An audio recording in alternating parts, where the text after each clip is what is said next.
Welcome to the Final Picture Show podcast. We are at episode 70. Dun, dun, dun. 70 of them fucking things. Pretty cool, I think. I think so. This little project will continue for the foreseeable future as we are getting positive feedback. Speaking of positive feedback, I texted you earlier today. But we have updates from that information because we've had an episode come out since then. So this is from Good Pods. This is a podcasting app that people use. I use it from time to time. It's specifically good for, this is an advertisement for them. They're not paying for this, but it's specifically good for finding independently produced podcasts like our own. We are not affiliated with any such corporate production conglomeration. Yes. Any ads that we have are the ads that we find onto ourselves, which is why we don't have any. Not that we haven't been offered. We got some interesting emails recently about some people that wanted to show up on the show. One who we've talked about before, a man that we've spoken to, but spoken about, who wanted to come on the show to hawk his wares, and I had to inform him that no, that's okay. I don't really want to do interviews. That's not my thing, you know? The original plot before we took that digression. The classic. It was a nice little digression, though. Yes. So Good Pods is a good place to find independent podcasts. Shameless plug. Go there. And if you don't listen to us on there, you can, because we've been on there for some time now. And they recently sent me a little update on how our progress was. And so we are doing quite well when it comes to independently produced podcasts about film and film reviews.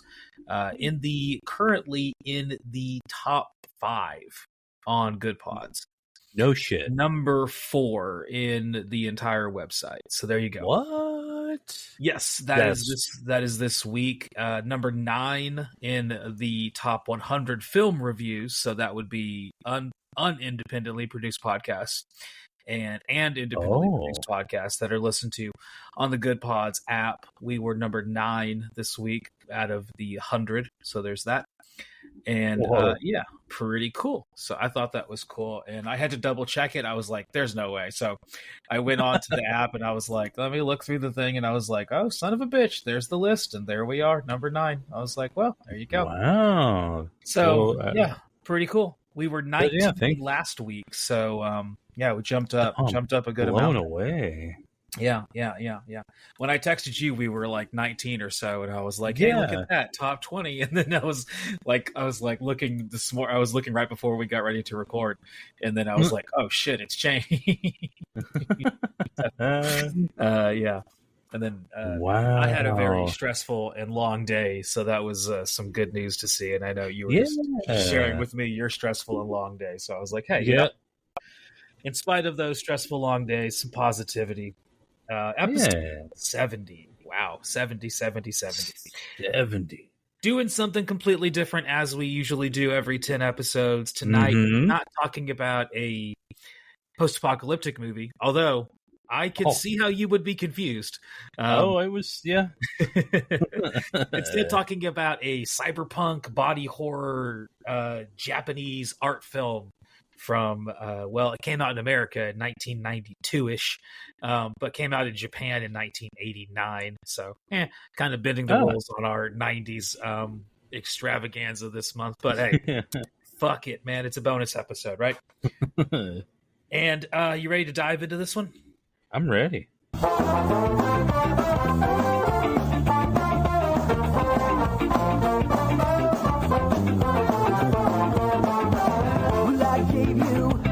I've got, well, I know it's not a lot, but I tried so hard. All the time we spent, wonder where it went.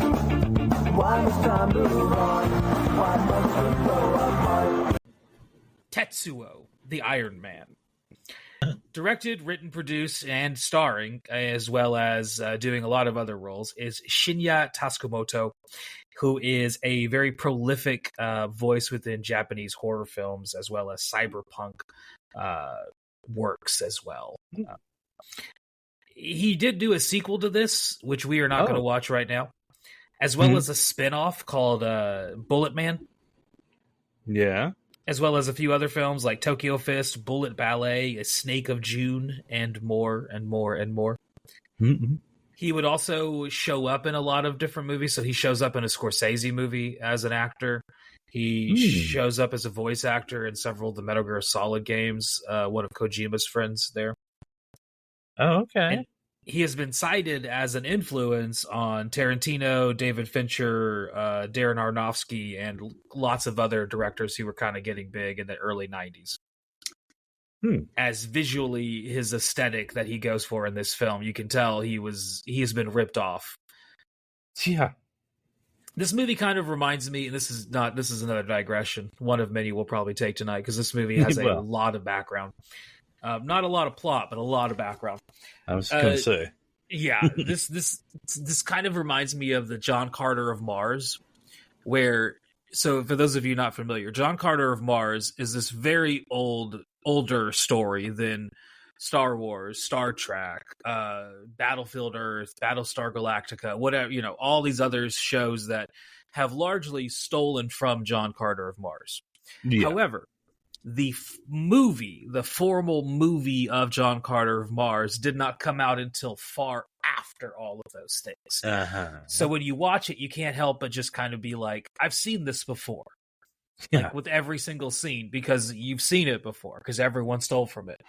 This is kind of reminds me of this movie, because watching this in 2025, having seen all of those directors that I just listed and how they stole from this, you can't help but kind of watch it and be like, oh, I see where you stole that idea from.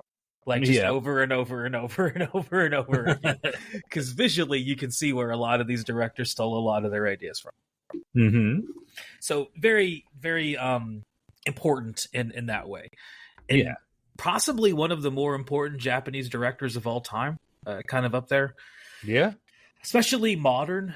Like, if you want to talk about, like, since Kurosawa died, or since the 90s, or whatever, label you want to put on it, like, he's kind of up there with being one of the more prolific voices, especially in the body horror genre, which I guess we should swerve and park the car there and just describe what the hell that means for those listening who have no idea. So body horror is a subgenre of horror films, which, hey, Halloween, so there you go. Yeah. And focusing more on the body and physical things that can happen to the body. These movies, for me at least, these are the movies that I find the most troubling to watch. Yeah. Because I have stepped on a nail before. Yeah. And had to have someone pull it out of my skin. It really fucking hurt. Anything involving fingernails or tongues or eyes, especially eyes. Oh God. Oh yeah. So you can see why, like, just the physical recoil you have on discussing it. You can see why directors use a lot of good horror directors go for body horror, because it's very easy to kind of get that visceral reaction. You reminded me of something whenever you were talking about pulling a nail out. When I was like, oh God, I was like a young teenager, like maybe 13 or 14. I stepped on like one of those sewing pins, and it went in between two of my toes. Oh, Lord. And I just pulled it out. No blood or nothing. It just went in, came right out, hurt like hell. But so yeah, more body horror. Yeah. Right. We live it. That is some of the more prolific names in the body horror genre are David Cronenberg. You see him get referenced a lot. If you want to learn anything about body horror, just watch some Cronenberg movies. Yeah, especially you don't have to go far. Yeah, stuff like The Fly is a great place to start. Yeah, Existence. Yes, and more recently, Demi Moore starred in The Substance, which is now streaming, right. And that movie is a amazingly good body horror movie. And it's extremely, it's good. It'll make you cringe in a lot of spots. It's obviously saying a lot of things. It's one of those horror movies that I love. That's like trying to make a political point through I think it's great. Other movies that are recently come out that are really great body horror movies is The Ugly Stepsister. That one is another great one. That one is intense. That one I got too squeamish for. I had to look away. A lot of things involving fingernails getting ripped off. Can't do it. Yeah. Too painful. Been there before. Hurts like a motherfucker. Yeah. So that's body horror in a nutshell. So this is kind of that genre of movie here. It's a little cyberpunky. We'll talk about his influences before we get into the movie itself, but cyberpunk adjacent, more so than cyberpunk direct. If you want to be specific about, your terms here. Talk a little bit about the cast. There's really only two people to mention. We already talked about one of them. He himself is in this movie. He is one of the actors in it. Here are the other two big actors in it. We have Tomoro Taguchi, who is a cult musician in Japan, outside of just his movies that he does. Yes. Was also a pornographic animator, so he did that for a little while there. Yep. He would be in several of these movies from this director that I just mentioned, Tokyo Fist, notable, as well as he would be in a lot of other Takeshi Miike's movies. Yeah, a bunch of those as well. So kind of popular within that little kind of more cultish audience of Japanese directors and writers and creators. I read a review that compared this movie to the band Shonen Knife, in that they are like from Japan, but in Japan they had a very hard time gaining traction. But outside of Japan, they are like celebrated. And I love Shonen Knife; they're a great band. Continuing on, we have Kei Fujiwara, who is an actress, writer, director, cinematographer, another multi-hyphenated person. Pretty much everyone involved in this movie is multi-hyphenated, as we'll talk about, because they had to be. Right. She has appeared in a lot of other things. She was in a lot of shorts before this that the director made. They actually had a falling out while making this movie. And so she would never work with him ever again, and he would never work with her ever again. Didn't stop her, though. She is the writer and director of her own 90s Japanese horror movie that became a cult favorite called Organ, which I'll let you guess what that one's about. Probably something to do with organs and lots of body horror. That came out, I believe, in 1996 in Japan. So it also has a large cult audience, and she herself has developed quite a cult audience as well. She's actually retired from directing. She currently, I believe, runs a cat shelter in Japan. So, kind of fun there. A little bit of a difference there. So there's our cast, and there's our director, writer, producer, and actor. It's helpful when they're all one person. Going back to how we started this month with Last Night, where it's all one guy. So a little bit about the background here. This is a lot of background. Like we said, not a lot of plot. It's more of like an abstract, avant-garde horror film where things happen and it's meant to kind of get you to feel a certain way. But good luck trying to piece together narratively what the fuck has happened. Right. We're going to try our best. Yeah. We'll try. Yeah. But the background is easy enough to talk about, straightforward enough. So here we go. The concept of this movie actually goes all the way back to high school for this guy, where he would get into surrealism while he was in high school. And that would continue into his early films and theater work, where this would actually kind of start off as a stage production. The initial idea of this film here, yes.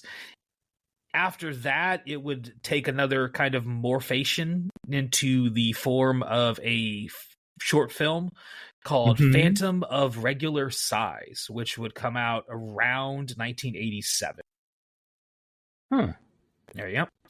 So that film would then morph into this film as he would take it and change a couple things. One thing that he would change is that short film was shot with a Super 8 camera, so 8mm. Yeah. He wanted to shoot this film, the one we're watching, in 16mm, so it would be standard for a theatrical release, and then would blow it up to 35mm to get the graininess to increase. So it would look more grainy and more dirty and filthy, which is what he was going for. I was wondering about that effect because it made it look very old, and I was like, "Yes, wait, when?" I thought I got the wrong movie at first. Yep. That is the effect they were going for. Speaking of effects, it is entirely in black and white for both practical reasons, as the amount of blood they were going to show would have made it very difficult to get past censors in a lot of countries, but because it's in black and white, it kind of leaves a little to the imagination there. And it also helped with the budget, as oftentimes the effects were very practical and in camera. Some editing effects, especially with how we jump in time, and a lot of the stop motion is all editing effects. But the actual like costumes and things that we see, those are metal objects and a lot of double-sided tape. Huh. So, yeah. And speaking of costumes, as they went to different parts of the filming locations that they had to stay in costume. So they got a lot of weird looks. I bet, yeah.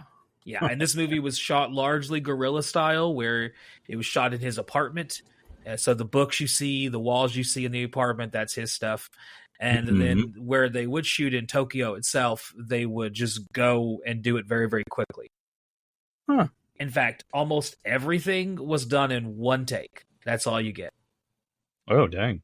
Which led to the very stylized acting style that you see, where it's very over the top and very, very theatrical. Oh, was that over the top? yeah, just a little. The part where she sucks her own metal dick, that was, well, before she pegs that guy, it's an interesting scene. It was whenever they say sex scene, you're thinking one thing, and that's not what you're thinking, and then that happens, and you're like, "Oh, this is the sex scene." Okay, a little different, kind of different. Yeah. So you would think that this was a peaceful set. It was not. There was constant fighting between the actors and between the actor and the director. Like I said, him and the female actress would have a falling out in the middle of the movie, and she would leave and never come back. In fact, by the end of the movie, it was just him and the lead actor, and that was it. Wow. And they would do every single thing left. And when it was the three of them, she also would do all of the other jobs. So whenever he wasn't behind the camera, she was. Whenever one of them was holding the microphone, the other one was holding, so everyone was taking turns. It was a very, very independent production. And a lot of that was because every single day of filming, somebody quit. Either because no one showed up that day, or they were frustrated, or there was a fight that they had, because there was a lot of that.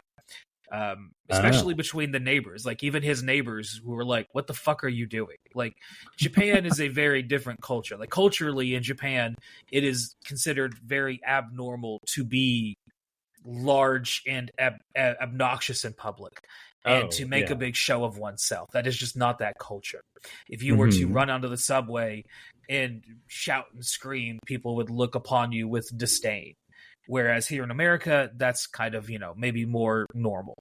But there, that would be very, upsetting. So as he's doing this and having people coming and going out of his apartment and making a lot of noise and dressed like they were dressed, got a lot of attention from his neighbors, and they did not like it. And so it led to a lot of fighting. And like I said, every single day they filmed, somebody quit until they got to the end of it, and there were 2 people left, and that was it. Wow. Yeah, thought that was interesting. That is something that I can relate to. Whenever I tried to make an independent film, that was kind of my experience. It started with 8 people, and then after 2 weeks, it was there's 3, and yeah, it's hard. No one's getting paid, right? So it's one of those things that you really have to be willing to get on board with someone's vision of something that maybe nobody else wants to get on board with. And so I kind of liked how, in spite of that, he was able to turn out something of quality, which is more than I was ever able to do. So that's all on its own is very impressive. That turns around a lot of things for me on how I thought about it. Yeah. So while editing the movie, he actually realized that he didn't actually have a movie.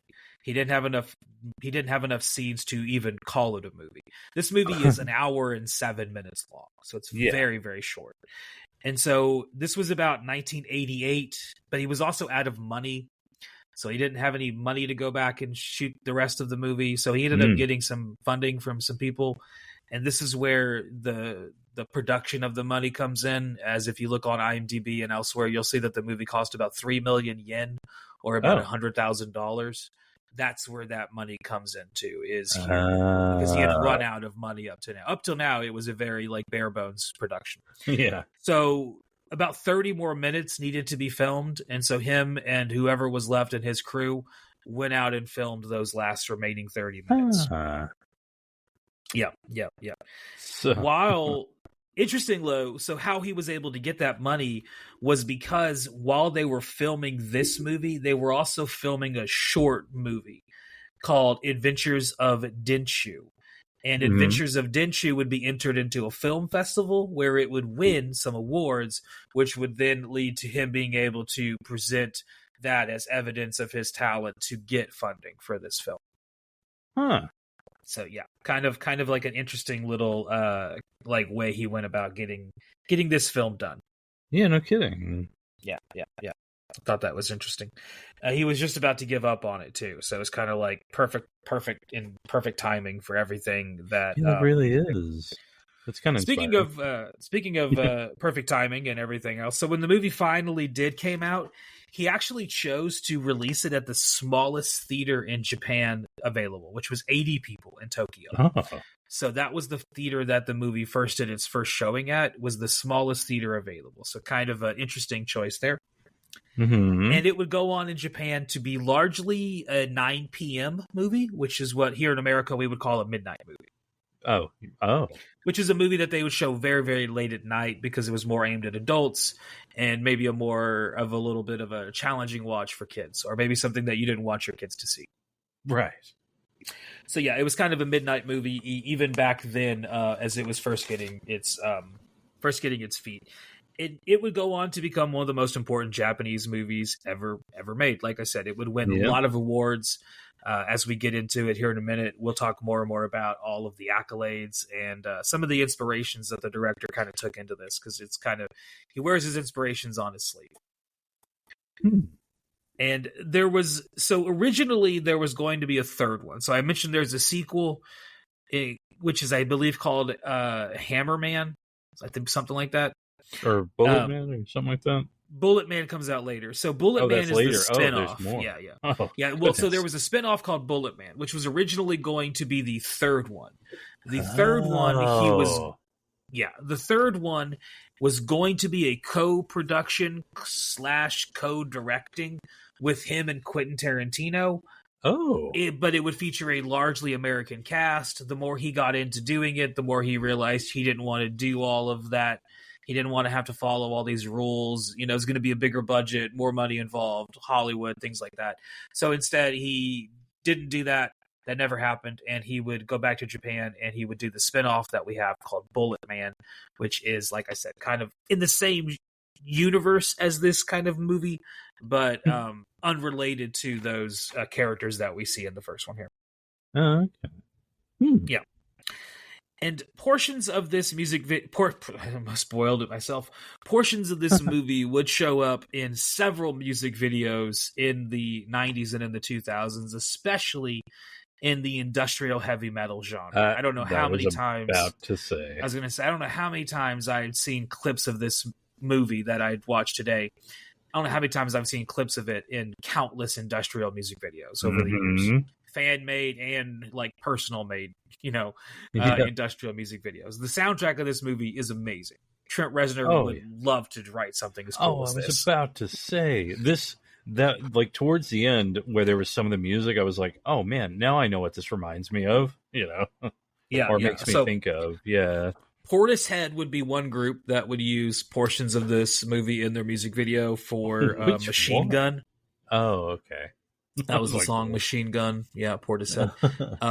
You can also get a big idea that a lot of industrial bands that got big in the late 80s, early 90s would borrow heavily from not only the visuals, but the aesthetic and the sound, a lot from this movie. Very, very, very, very heavily borrowed. So that's going to wrap up our background, and then we'll get into the Travis trivia. So this movie came out in America on April 22nd, 1992. 92. 1992. Yes. I was 9 years old. You were 9 years old. Good, good. Well, another person was born on this day, so we'll go over that in a second. But here were the big songs. Once again, don't have a condensed list as it's a little bit harder now to organize them with verifiable information. But here were some songs that were popular all across the world, as we were not in just the US of A. The number one song in the United States of America, though, was it's a song where Mac Daddy makes you wanna jump. Hey, yep. Crisscross. There you go, crisscross. There you go. I like that. We are the only generation of people where if you said the phrase "Mac Daddy makes you wanna," you know what the fuck I'm talking about. Oh yeah, no, and they're the reason I wore my pants backwards one day and never again. Yeah, I did it once, and I was like, "This is very uncomfortable." Turns out going to the bathroom highly inconvenient. Yeah, it was not a good time. So, I did it once. I was like, okay, never again. I don't know why this is being tried out. I don't know why they're trying to throw this at us, but hey, it's what the kids were into. Yeah. Speaking of what the kids were into, this is another group. They were kind of a hair metal band, but this was their power ballad. Ooh. I don't like them. They're not my favorite, but the group is Mr. Big. Oh, that song. To Be With You. To Be With You. Yeah. There's an 80s power ballad for you. It's kind of an annoying song, I'll be honest. It is a little bit of I don't hear it super often, so when it comes on, like if I'm listening to music or something and listening for whatever reason, listening to 80s power metal or hair metal for that matter, and this song comes on, it's not like an instant turn off for me where I'm like, oh, skip that. But it's also like, I'm going to hum along to a couple bars and then I'm going to be like, oh yeah, that was Mr. Big. What other songs did they have? I don't know. I genuinely don't know. Man. One group, the next group here, we had a big song. This was the biggest alternative song in the country at the time. And this is by a group that you have guessed several times. Finally, they are showing up in the 90s of all times with an underrated song of theirs. Not their best song, but a really underrated song. The song is High, and the group is The Cure. Oh. Yeah, I like that song. It's not the best song by The Cure, but 90s Cure, there's some hidden gems in the 90s Cure catalog. Yeah, see, I need to dig into the 90s Cure. There's only a couple I know. There's only a couple. The same thing with the 2000s. They only put out like 2 albums. Oh, okay. Like the 90s Cure, I think they put out like 4 or 5 albums in the 90s. Like that's it. And they weren't super prolific. They kind of started slowing down by then. Well, I mean, the 80s. The 80s is what you associate the Cure with. Oh, 100%. And rightfully so. So. Last group we'll talk about is they were a one-hit wonder, but not in the United Kingdom. They hadn't given up on them yet. Oh. Song I have never heard of. It's called Deeply Dippy, and the group was Right Said Fred. Yeah, that sounds about right. Yeah, that sounds like the kind of name of a song for them. Yep. Speaking of terrible groups, a terrible musician was born on this day, and that was Machine Gun Kelly. So when this movie came out on April 22nd, 1992, it was the day Machine Gun Kelly was born. Huh. There you go. At least we got the movie. At least we got the movie. Yes. Last time we talked about a musician being born on the exact day a movie came out, it was Mac DeMarco. And now it is Machine Gun Kelly. So kind of nothing at all related. I don't know. There you go. Well, let's go to the middle section where we talk about what we're going to watch next week, and then we'll come back and talk about the plot of this movie. See you guys in a minute. All right. You ready for what we're going to watch next week in November? You got my attention. All right. Well, I have your attention. Now let me get your... Well, I already have your attention, so I guess I don't really need anything else, do I? You don't need anything else from me. I don't need anything else from you. Next week, we're going to watch Mad God. Ooh. Yeah. You ever seen this movie before? I think I'm mixing it up with something else. I think I think I have a book or something that's called Diary of a Mad God or something like that. That is not this. I don't think it's this, but no, I'm not familiar with this. All right, so this is going to be continuing with some stop motion. This is going to be a stop motion, lots of that, as we descend into a hellish abyss, as we see Phil Tippett's version of the apocalypse. So that's going to be a fun time. See you guys next week. Yeah, see. But there's large chunks of it that... Oh, no, I understood things were happening and there was a progression. I just don't know what the story was. I don't think there is a story. Oh, okay. Thank goodness. I don't think there's supposed to be a story. Yeah. Let's just dive into it. So this movie doesn't really have a plot. And in fact, I have it up in front of me. I went to Wikipedia just to, see. And here's what Wikipedia says. Iron Man, Tetsuo, Iron Man, does not have a conventional narrative. No. This plot synopsis is adapted from a home video release and a synopsis in sight and sound written using the notes from the director. So this is a synopsis of the plot given to us by the notes of the director. What we largely see is a lot of visually evocative scenes, honestly. Yep.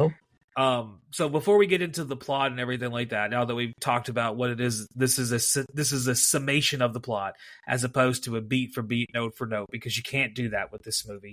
It would get you nowhere. It would probably take longer than the length of the movie to even begin to talk about it. So rather than wasting our time there, we'll talk about the visuals that we enjoyed, and then we'll kind of go through the plot as we kind of talk about things that stood out for us. So at the beginning of the movie, before we get to even the credits, anything that you thought was really interesting? Oh, God. I mean, I love the way a lot of this is filmed. It's so... God. Like the... we getting into stop motion type stuff. Like, oh, it's very stylistic, yeah. The style is so interesting and so cool. We mentioned that a lot of this was used in music videos or something like that. It felt like a very long music video to me. Yeah. And totally. I loved it. So I kind of had to take it from that perspective because, with the lack of plot or story or anything like that, I was kind of, I found myself kind of drifting a little, Yeah, totally. I can see that. Yeah, so, I would say this movie, like the if I had to describe it in 2 words, I would say like pulverizingly aggressive. Yeah. Like it grabs you by the throat and does not fucking stop.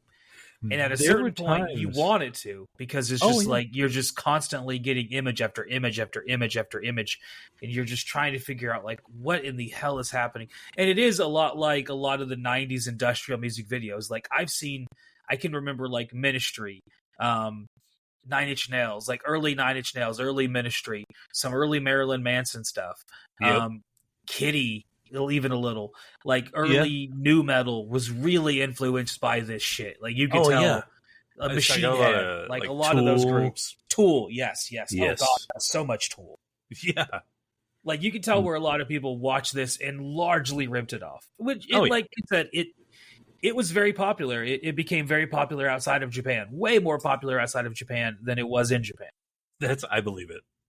I mean, I knew about it. I just never knew what it was. I just never watched it. So this is the second time I'd ever seen it. First time I ever watched it was when I was in college. One of the days we had like a little party at the dorms. One guy, I don't remember his name. I'm bad with names. But some dude who I remember he was taking salvia. I don't know if any of the people that used to go to UTPB remember those days, but salvia was real big on the UTPB campus. And so he was doing salvia and he was like, I want to watch something fucked up before I take it. And if you know salvia, you don't need something fucked up. You'll be fine. Right. You're going to have a hell of a time squirming.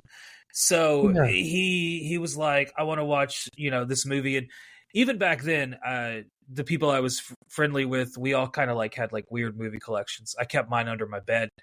And we would always like choose weird movies to watch. And this particular day, he chose. This was his. He was he was having a little party or whatever, and we were like watching movies and enjoying ourselves, so to say. And he put on this, and I remember there were no English subtitles. It was just I think it was like a burned. I don't even think it was like a burn. I think it was like a burned DVD, like from a VHS. Like it was really poor quality, or so I thought. Now watching it this time, I'm like, maybe that's just how it was supposed to look. I don't know. But I remember not having a plot, not having any English subtitles. The whole thing was in Japanese kanji. So I didn't know what the fuck was happening. No one was speaking English. You just kept seeing things and you was just like, what in the hell am I looking at? Yeah. At a certain point, you just kind of like walked away and did other things during portions of it. And then, an hour later, it's over. And you're like, oh, it's over now. Okay. Well, I guess someone's putting on Happy Gilmore now. Like, like, it was one of those things where that was the first time I watched it. It was just kind of like in that setting. So it was very like non-academic, it was basically like, let's watch some fucked up shit kind of a situation. As opposed to like, let's look at this and study its art. It was more of like, let's just watch something incredibly fucked up. And it is incredibly fucked up. It is. It's very interesting to look at visually, like you were saying. I love the stop motion. I love when he's going into and out of the town and how that's filmed. I love that part. I think you can tell where a lot of different people have stolen that idea. Oh, yes. Oh, I was going to say, I've seen this sequence a lot. Yes, there's a lot of that. Like I said, very John Carter of Mars, where you're watching it like, if I had seen this first and then seen all of those things, I would have a very different context for this. But having been the reversed, it's kind of a little bit of, I'm watching it and getting where people that I stole ideas from, but I kind of like maybe their interpretations of it a little bit better, because this is very much style over substance. Yes. It looks cool. It has a lot of things that are very interesting visually. But if you try to figure out what is actually happening, I have no idea if anything really happens. I know. Some things are getting more intense. Like he's getting more. What's the word I'm looking for? He's becoming more. I mean, he's becoming less human and becoming more like industrialized. Yeah. Yeah. I guess. Whoa, that's a statement. Yeah.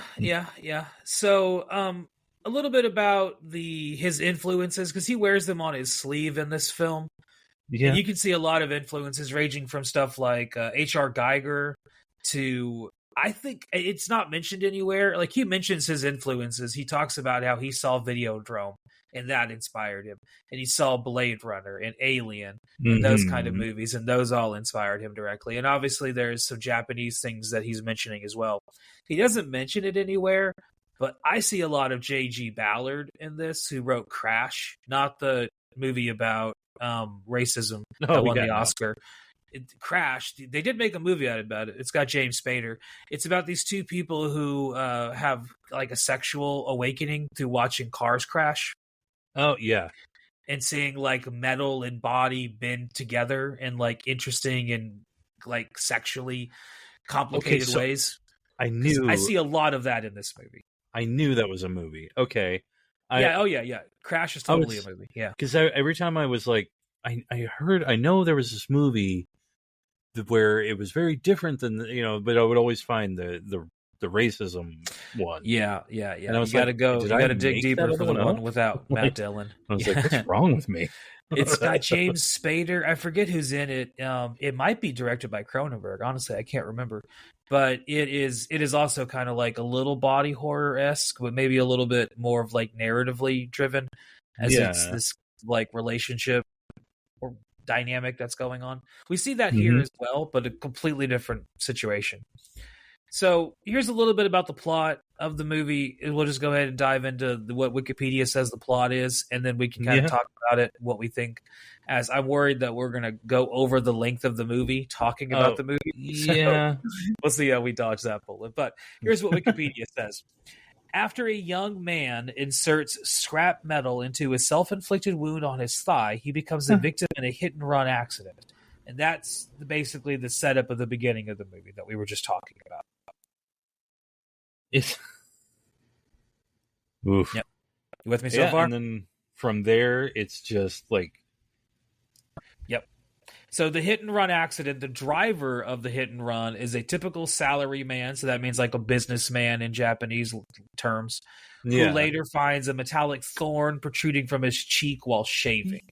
Yeah. Oh, that so now he's becoming metal after this hit and run accident. On his way out to a subway station, he is attacked and chased by a woman who sprouts metal tentacles. Yeah, and the salary man later begins to find metallic scabs on his own skin. That sequence, I mean, I was kind of like following along. I was like, okay. And then that happened. I was nope, I'm lost. No, I'm lost. You're lost. Yes.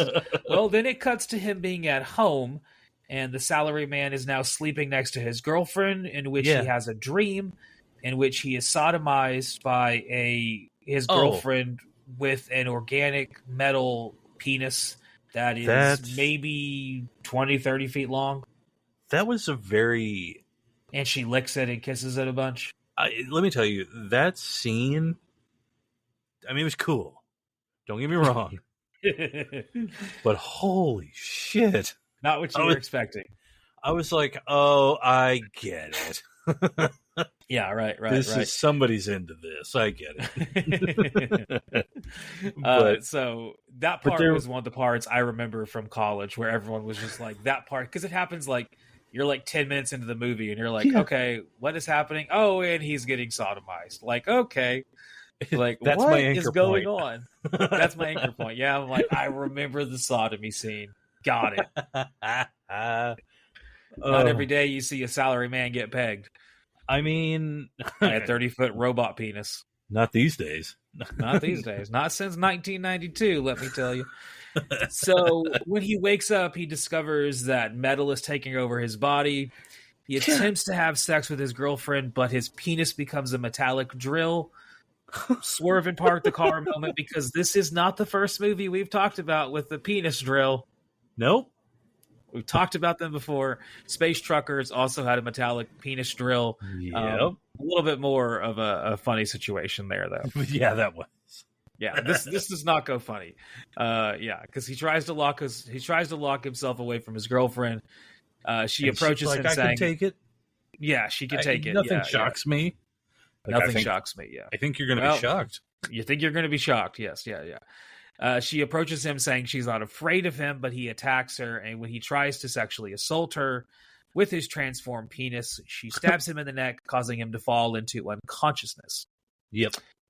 He later regains consciousness to find his girlfriend has impaled herself on the drill, killing herself. Yep. All that's happening so far. So that's like the first chunk of the movie, like maybe the first like 35 minutes. Yeah. And it is. Oh, it's a roller I was coaster. with the movie up to this point. Like, I understood enough of what was going on. Like, I got, okay, here's a hit and run. Okay, he's a salary man. He's waking up from this hit and run, right? Mm-hmm. He sees this woman chasing him. He's terrified of her. He goes home. He kind of sees her again in his dreams. He wakes up. Now he's turning into metal. Like, okay, I'm with it so far. Yeah. The next part is where I kind of get lost, because now we just like have looping videos. And I mean, like, it's like looping videos. Like, it'll have like a second of film and then static, and like a second of film and then a static, and then it just does that again and again with various different things. As he's recalling memories of things, the victim, that is, of the hit and run, not the salary man. No. So the victim, after he was hit, now we're cutting to his perspective. He is seeing these different memories, and they're like in the form of looping videos. As he is able to recall the moments of the accident, and the doctor tells him they have discovered metal in his brain. Huh. Oh, yeah, because he's like, what genius did this, or whatever. Mm-hmm. Like, you know, think of it as jewelry, because if we remove it, you die. Yes. It's around this part that he realizes he has telepathy, and he can reach out to the salary man and his girlfriend to menace them. but to eventually promise the salaryman a new world of metal. Yeah. Yeah, because then they start talking about rust and metal, and I was like, I think I'm following.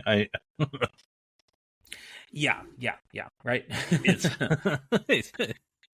And then the last paragraph of the plot says the salaryman flees in panic as a local tramp meets the victim and starts beating him. Yeah. Yeah, that's the thing that happens. That part confused me because I was like, is this supposed to be a character that I knew before? Or is this like some random person? It's just a random person. And he just pulls this pipe out of, I think, his groin area? Out of his groin area, like right where his penis should be. Yeah. And then he like runs it along the wall and then runs up and just like hits him. And it's okay. It was unnecessary, but it was a cool look. It was very cool visually. Yes. So eventually the salaryman and the hit and run victim, they meet again, finding that their bodies are now more metal than they are flesh. Yeah. And this is when the victims, the hit and run's victim's tone changes from one of anger, like I want to get back at you for what you've done to me, to love, where he says they need to merge to become one. And as they do that, they turn into a giant metallic monster who can then take over the streets, very kaiju style. Another one of his influences he mentions is Godzilla. That's what he grew up loving. Fair. And so their goal is to turn the entire world into a world of metal. Yep. So yeah, that's the plot of the movie in a nutshell. Yeah. So, like we talked about the style, we talked about what we liked. What did you like? As we went over the plot, we talked about how parts of it were very confusing. Was there any part of it that you like when you got to the end of it? What were your kind of final thoughts? My final thoughts were, I don't know. It was like, well, that was cool. I don't think I got it, but yeah. But I liked watching all of the special effects and all the prosthetics that they did, and it was very cool to look at. And I think that's really what they were kind of going for. I think, partially, yeah. It's definitely style over substance. Yeah. Yes, 100%. A lot of it is. It kind of reminds me of the first Evil Dead, which like no one ever talks about. Everyone just goes to Evil Dead 2 and then the Army of Darkness. But the first Evil Dead has a lot of similarities to Evil Dead 2, but it's a lot more style over substance. Where the plot of Evil Dead, the first one, is not nearly as well thought out and as developed as it would be in the second one. Mm-hmm.